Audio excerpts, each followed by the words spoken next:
2011 ഫെബ്രുവരി 1 ഷൊർണൂർ വള്ളത്തോർ നഗർ സ്റ്റേഷന് സമീപം ഗുരുതര പരിക്കുകളോടുകൂടി സൗമ്യ കണ്ടെത്തുന്നു. ഫെബ്രുവരി 2 ചെറുതുരുത്തി പോലീസ് കേസെടുത്ത് അന്വേഷണം ആരംഭിക്കും. കേസുമായി ബന്ധപ്പെട്ട് സേലം സ്വദേശി ഗോവിന്ദചാമി എന്ന ഒറ്റക്കയനെ പോലീസ് സംശയാസ്പദമായ സാഹചര്യത്തിൽ അറസ്റ്റ് ചെയ്യുന്നു. ആക്രമിക്കപ്പെട്ട് 5 ദിവസങ്ങൾക്ക് ശേഷം ഫെബ്രുവരി 6 സൗമ്യ മരണപ്പെട്ടു. സൗമ്യ കൊല്ലപ്പെട്ടതാണെന്ന് എല്ലാവർക്കും അറിയാം. പക്ഷേ കൊന്നത് ഗോവിന്ദചാമിയാണോ എന്നുള്ളത് നിയമത്തിന്റെ മുന്നിൽ തെളിയിക്കപ്പെടേണ്ടതുണ്ട്. ഫോറൻസിക് തെളിവുകൾ പ്രകാരം ട്രെയിനിൽ നിന്നുള്ള വീഴ്ചയിൽ നിന്നുണ്ടായ മുറിവുകൾ ഇടതുഭാഗത്തെ കവിളിലും കണ്ണുകളുടെ സമീപത്തുമായിരുന്നു. യാതൊരുവിധ പ്രതിരോധവും ഇരയുടെ ഭാഗത്തു നിന്നും ഉണ്ടായില്ല എന്നും ട്രെയിനിൽ നിന്നും തള്ളിയിടുന്ന സമയത്ത് ട്രെയിനിന്റെ വേഗത വളരെ കുറവായിരുന്നുവെന്നും മെഡിക്കൽ റിപ്പോർട്ടിൽ വ്യക്തമാണ്. ഇടതുവശത്ത് നിന്നും പുറത്തേക്ക് തള്ളിയപ്പോൾ മുഖം റെയിൽവേ ട്രാക്കിൽ ഇടിച്ചതാണ് പരിക്കിന് കാരണം. ഇരയെ തള്ളിയിട്ട ശേഷം പ്രതിയും ട്രെയിനിൽ നിന്ന് റെയിൽവേ ട്രാക്കിലേക്ക് എടുത്തു ചാടി. വീഴ്ചയിൽ മരണകാരണമായേക്കാവുന്ന മുറിവുകൾ ഒന്നും തന്നെ ഉണ്ടായില്ല. എന്നാൽ മരണകാരണമായി പറയപ്പെടുന്നത് മുറിവുകളുടെയും ബലാത്സംഗത്തിന്റെയും വൈദ്യസഹായം വൈകിയതിന്റെയും സഞ്ചിത പ്രഭാവമായിരുന്നു. സൗമ്യ മർഡർ കേസിൽ നമ്മുടെ ഒരു റോൾ എന്ന് പറയുന്നത് ബ്ലഡ് സ്റ്റെയിൻ പാറ്റേൺ അനാലിസിസിന്റെ ഭാഗമാണ്. അപ്പൊ ഇവിടെ പ്രീവിയസ്ലി നമ്മളുടെ RFSലുള്ള അല്ലെങ്കിൽ ജില്ലയുടെ ചാർജ് ഉണ്ടായിരുന്ന സയന്റിഫിക് എക്സ്പെർട്ട് പരിശോധിച്ച് കഴിഞ്ഞതാണ്.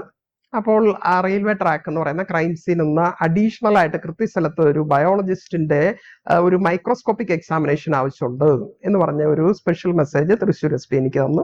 അങ്ങനെ ഞാൻ ആ ക്രൈം സീൻ പരിശോധിക്കുകയുണ്ടായി. അപ്പൊ അങ്ങനെ പരിശോധിച്ചപ്പോൾ ഒരു സ്ട്രൈക്കിംഗ് ആയിട്ടുള്ള ഒരു ഭാഗം അവിടെ കണ്ടത് റെയിൽവേ ട്രാക്കിൽ ഒരു സ്റ്റാർ ഷേപ്ഡ് പ്രൊജക്ഷനോടെയുള്ള സ്റ്റെല്ലേറ്റ് പ്രൊജക്ഷനോടെയുള്ള ഒരു ബ്ലഡ് ഡ്രോപ്പ് കണ്ടു.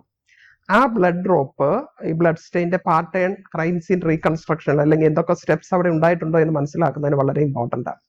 അങ്ങനെ ഒരു ബ്ലഡ് ഡ്രോപ്പ് പാറ്റേൺ അവിടെ ഉണ്ടാകണമെങ്കിൽ ബ്ലഡിന്റെ ഷേപ്പ് ബ്ലഡ് ഡ്രോപ്സിന്റെ ഷേപ്പും ആംഗിളും തമ്മിൽ റിലേഷൻ ഉണ്ട്. 90 ഡിഗ്രി ആംഗിളിൽ വീഴുന്ന ബ്ലഡ് ഡ്രോപ്പ് ആണ് സർക്കുലർ ആയിട്ട് കാണുന്നത്. വീണ്ടും അവിടെ തന്നെ ഹൈറ്റിന്റെ ഡിഫറൻസ് അനുസരിച്ച് അതിന്റെ സൈഡ് മാർജിനിൽ ഷേപ്പ് വേരിയേഷൻ ഉണ്ടാവും.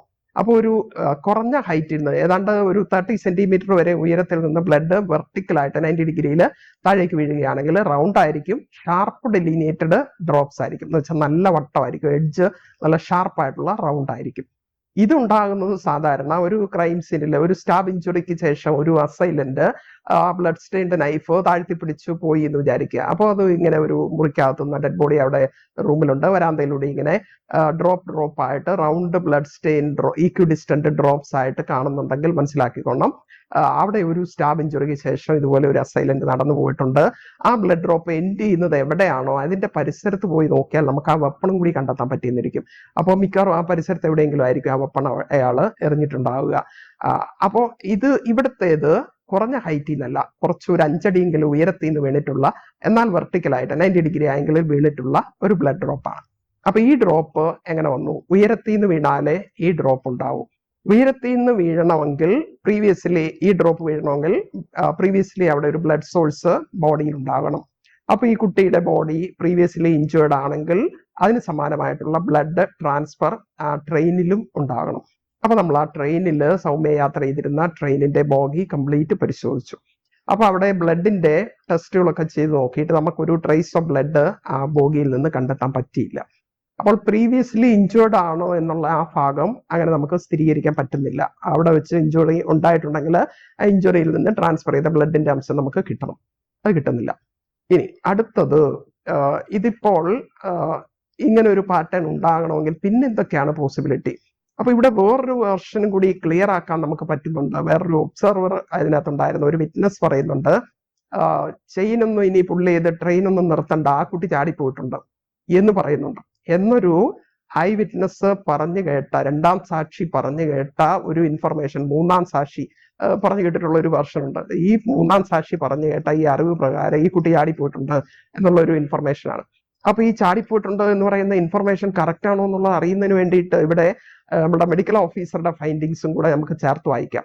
അപ്പൊ മെഡിക്കൽ ഓഫീസർ ഫോറൻസിക് എക്സാമിനേഷൻ നടത്തിയ ഡോക്ടർ ഷർലി വാസു മാഡം പറയുന്നു, ഈ കുട്ടിയുടെ പിറ്റ്യൂറ്ററി സ്റ്റോക്കിൽ നിന്ന് ഡാമേജിലാണ്, പിറ്റ്യൂറ്ററി സ്റ്റോക്കിൽ നിന്ന് ബ്രേക്ക് ചെയ്തിട്ടുണ്ട്. അപ്പൊ പിറ്റ്യൂറ്ററി ഗ്ലാൻഡ് ഫങ്ഷൻലെസ് ആയിട്ടുള്ള ഒരാൾക്ക് ബാലൻസ് കിട്ടുകയല്ലോ ഒരിക്കലും. അപ്പൊ അങ്ങനെ ഒരു ഡ്രങ്കാർഡിന്റെ മൂവ്മെന്റ് പോലെയുള്ള ഒരു ഇംബാലൻസ്ഡ് മൂവ്മെന്റ് ഒക്കെയാണ് ഇവിടെ പോസിബിൾ ആയിട്ടുള്ളത്. അപ്പൊ ഈ ട്രെയിനിൽ നിന്ന് ചാടിപ്പോയി എന്ന് പറയുന്ന വെർഷൻ, ഇങ്ങനെ പിറ്റ്യൂറ്ററി ഡാമേജ് ആയിട്ടുള്ള ഒരു വിക്ടിമിന് ഒരിക്കലും ചാടാൻ പറ്റില്ല. നമ്പർ 1. നമ്പർ 2, ഇത് ചാടിയിട്ടുണ്ടെങ്കിൽ കൈ കുത്തി സുബോധത്തോടെ ഒരാൾ ചാടിയിട്ടുണ്ടെങ്കിൽ കൈ കുത്തിയാണ് വീഴുക. അപ്പൊ ഈ കൈക്കുഴയില് ഒരു ഡാമേജ് ഉണ്ടാവും, ഇഞ്ചുറി ഉണ്ടാവും. സൗമ്യയുടെ ബോഡിയിൽ അങ്ങനെ ഒരു ഇഞ്ചുറി ഇല്ല. അപ്പോൾ സുബോധത്തോടെ കൈകുത്തി വീണിട്ടില്ല എന്ന് വേണം നമുക്ക് സ്ഥിരീകരിക്കാൻ. ബട്ട് ഈ ട്രാക്കില് ഈ പറയുന്ന സ്റ്റെറിലൈറ്റ് പ്രൊജക്ഷനുള്ള ബ്ലഡ് ഡ്രോപ്പ് ഉണ്ട്. ഇനി ഇങ്ങനെ ഉണ്ടാകണമെങ്കിൽ അവിടെ എന്നാൽ കൂടുതലായിട്ട് ബ്ലഡ് മൂസ് ഔട്ട് ചെയ്തതായിട്ട് കാണുന്നുണ്ടോ, വലിയ മുറിവുണ്ടോ എന്നുള്ളത് അക്കൗണ്ട് ചെയ്യാൻ നോക്കുമ്പോൾ ട്രാക്കിൽ ഒരു കുറച്ച് ബ്ലഡ് മാത്രമാണ് കാണുന്നത്, ഒരു കുറച്ച് സ്മിയർ ബ്ലഡ് മാത്രമാണ് കാണുന്നത്. അപ്പൊ അത് കഴിഞ്ഞ് പിന്നെ നമ്മൾ കുറച്ച് ഇപ്പറേ നോക്കിക്കഴിഞ്ഞപ്പോൾ ഇതിന്റെ കല്ല്, പാളത്തിനിടയിലുള്ള കല്ല്, ഒരു കല്ലിൽ ഒരു കുറച്ച് ബ്ലഡ് കാണുന്നുണ്ട്. ആ കല്ല് അങ്ങോട്ട് മാറ്റിക്കഴിഞ്ഞപ്പോൾ അതിന്റെ താഴെയുള്ള കല്ലിലും ബ്ലഡ് സ്റ്റെയിൻ കാണുന്നുണ്ട്. അതെടുത്ത് മാറ്റിയപ്പോൾ അത് അതിന്റെ താഴെയും കാണുന്നു. ഇങ്ങനെ കല്ലുകൾ ഇളക്കി മാറ്റി നോക്കുമ്പോൾ ഇത് 1.5 മീറ്റർ താഴെ വരെ ബ്ലഡ് മൂസ് ഔട്ട് ചെയ്ത് പോയിട്ടുണ്ട്. 1.5 മീറ്റർ താഴെ വരെ ബ്ലഡ് എത്തണമെന്നുണ്ടെങ്കിൽ ഈ കുട്ടിക്ക് നല്ല ഇഞ്ചുറി ഉണ്ടാവണം. ദെൻ ഓട്ടോപ്സിയിലേക്ക് വരികയാണെങ്കിൽ എത്രയോ നമ്പർ ഓഫ് ടീത്ത് എല്ലാം ഡാമേജ് ചെയ്തിട്ടുണ്ട്, ഫ്രണ്ട് പാർട്ട് നന്നായി ഡാമേജ് ചെയ്തിട്ടുണ്ട്.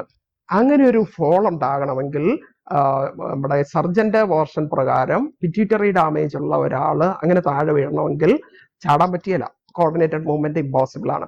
പിന്നെയുള്ളത് ഈ പ്രതി എന്ന് ഇവിടെ ആരോപിക്കപ്പെടുന്ന ആരോപണമല്ല, പ്രതി എന്ന് പ്രൂവ് ചെയ്യപ്പെട്ടിട്ടുണ്ട്.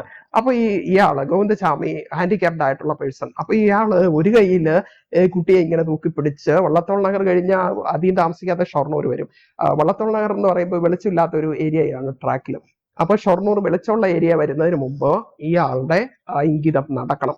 അപ്പൊ അതിനു വേണ്ടിയിട്ട് ഇയാള് ഈ സോഫ്റ്റ് ആയിട്ടുള്ള ഈ പാർട്ടില് നമ്മുടെ ട്രെയിനിന്റെ പാർട്ട്, അപ്പോൾസ്ട്രി പാർട്ടിൽ ഇടിച്ചിട്ടുണ്ടായേക്കാം. അങ്ങനെ ഇടിച്ചാണ് ഈ പിറ്റ്യൂട്ടറി ഡാമേജ് ഉണ്ടാകുന്നത്. അങ്ങനെ ഒരു മൂവ്മെന്റ് ഇമ്പോസിബിൾ ആയിട്ടുള്ള ഒരു കുട്ടിയെ ഇങ്ങനെ തൂക്കിപ്പിടിച്ച് ഇയാൾ ഇങ്ങനെ നിൽക്കുമ്പോൾ ഒരു ആക്സിഡന്റൽ ഫോള്, അൺപ്രൊട്ടക്റ്റഡ് ഫോള് ഒരു പക്ഷേ ഈ താഴേക്ക് വീണിട്ടുണ്ടായേക്കാം. അപ്പൊ അങ്ങനെയാണ് ഈ കുട്ടിയുടെ ഹൈറ്റ് പ്ലസ് ഈ ബോഗിയുടെ ഹൈറ്റും കൂടെ ചേർന്നിട്ടുള്ള ഹയർ ലെവലിൽ നിന്നുള്ള ഒരു ഫോള് കൊണ്ടാണ് ഈ ഫ്രണ്ട് പാർട്ടും പല്ലൊക്കെ പൊഴിഞ്ഞു പോകത്തക്ക വിധത്തിലുള്ള ഇഞ്ചുറി ഉണ്ടായിട്ടുള്ളത്. അപ്പൊ അങ്ങനെ ഒരു ഇഞ്ചുറി ഉണ്ടായി. ഇവിടെ അതിന് സമാനമായിട്ടുള്ള ബ്ലഡ് പാറ്റേൺ നമ്മൾ ട്രാക്കിൽ കാണുകയും ചെയ്തു.